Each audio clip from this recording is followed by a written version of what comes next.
Өглөөний мэдээ зочны ярилцлагаар үргэлжлэн та бүхэнд хүрч байна. Тэгэхээр өнөө өглөө бидний зочин бол Стандартлал хэмжил зүүн газрын итгэмжлийн газрын ахлах мэрэгчлэлтэй оюун чимэг байгаа. Өглөөний мэнд хүргэе танд. Өглөөний мэнд.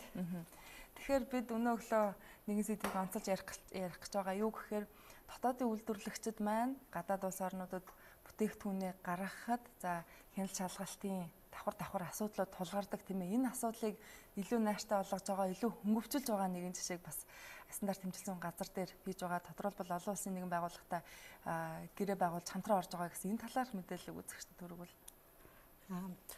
Манай стандарт хэмжилсэн газар буюу итгэмжлийн газар нь 2012 онд МНС ISO 17025 стандартаар бол олон улсын лаборатори итгэмжлийн хамт ажиллагааны байгууллагын хэлэлцээрт гарын үсэг зурж нэгдсэн. Энэ болохоор зөвхөн одоо гэрээ хэлэлцээргээд гарын үсэг зурах асуудал биш. Манай байгууллага дээр ирж олон улсын одоо хүлээн зөвшөөрөгдсөн итгэмжлийн байгууллагын төлөөлөгчд, ур чадвартай төлөөлөгчдөрч тодорхой үнэлгээ хийдэг. 2012 онд бол 5 өдрийн үнэлгээг 4 одоо олон улс орныг төлөөлсөн хүмүүс ирж үнэлгээ хийж ингэж 1725 стандартын дагуу манайх бол ILAC-ийн буюу лаборатори итгэмжлийн хамтын ажиллагааны олон улсын байгууллагад анх одоо нэгдэжсэн. Сая 2016 онд зөвхөн одоо 1725 стандартаас гадна энэ болохоор лаборатори зориулсан стандарт 17020 МНС ISO 17020 2013 гэсэн стандартын дагуу буюу одоо хяналтын байгууллагууд, техникийн хяналтын байгууллагууд зэрж байгаа инспекшн байна.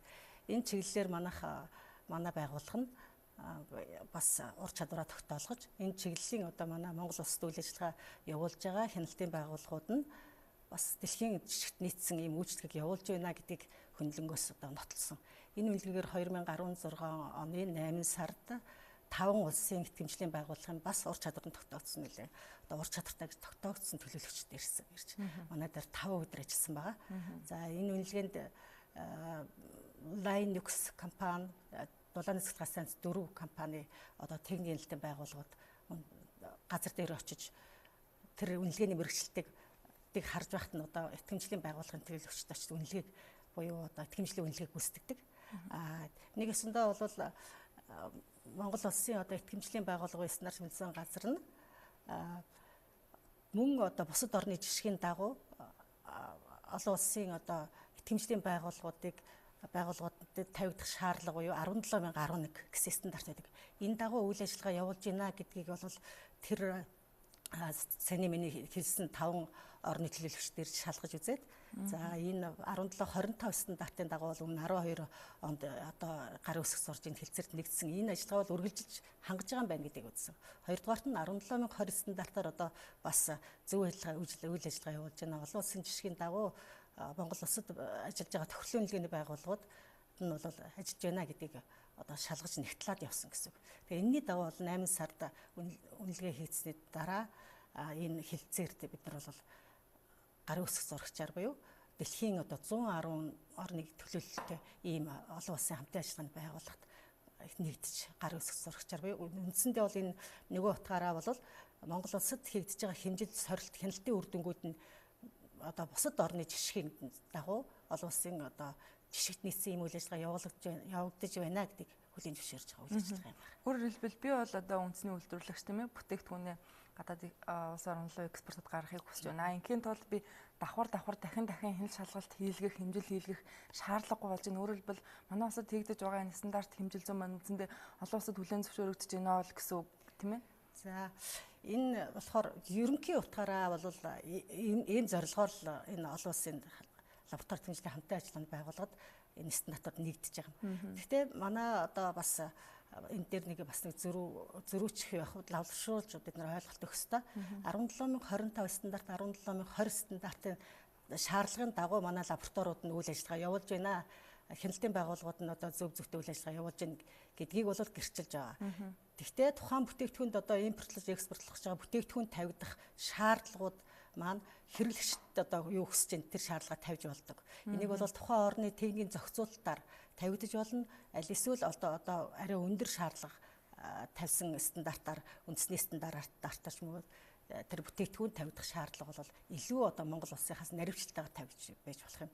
Магадгүй одоо хор судал талаас нь, эрүүл мэндийн талаас нь тэлхүү одоо 10 шаардлага тавигдчих болох юм тийм ээ. Тийм тухайн бүтээгдэхүүн. Гэтэл Монгол улсад бол одоо 8 үзүүлэлтийг үздэг байх юм бол нэмэлт 2 үзүүлэлтийг одоо үзээгүй байх юм бол тэр үр дүнг шууд хүлээн зөвшөөрөх бас юу хангалтгүй байж болно тухайн хэрэглэгчд. Тэгэхээр хэрэглэгчд хаан учраас хэрэглэгчдийн хүссэн шаардлага буюу тухайн одоо захиалагч орны захиалагч байгууллагын хэрэгцээнд нийцсэн юм уу аль эсвэл тухайн орны техникийн зохицуулалтад шаардагдсан тэр сорилт хэмжээний үр дүнг манай Монгол улсын тохирлын үнэлгээний байгууллагууд гаргаж өгч нийцэж чадах юм бол нэг шууд хүлээн зөвшөөрөх бүрэн боломжтой болно.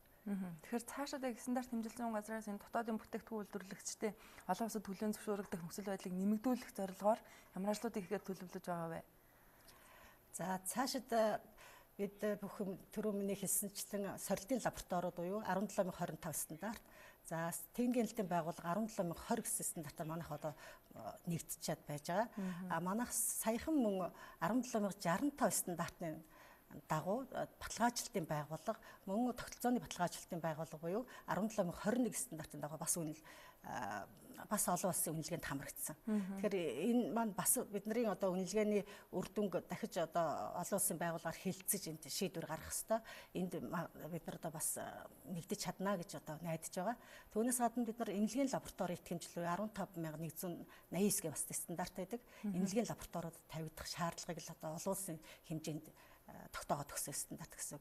За энэнд болон 17043, 17024 гэх мэтлэнгээр тохирлын үнэлгээний байгууллагуудад тавигдах стандартууд бас байгаа.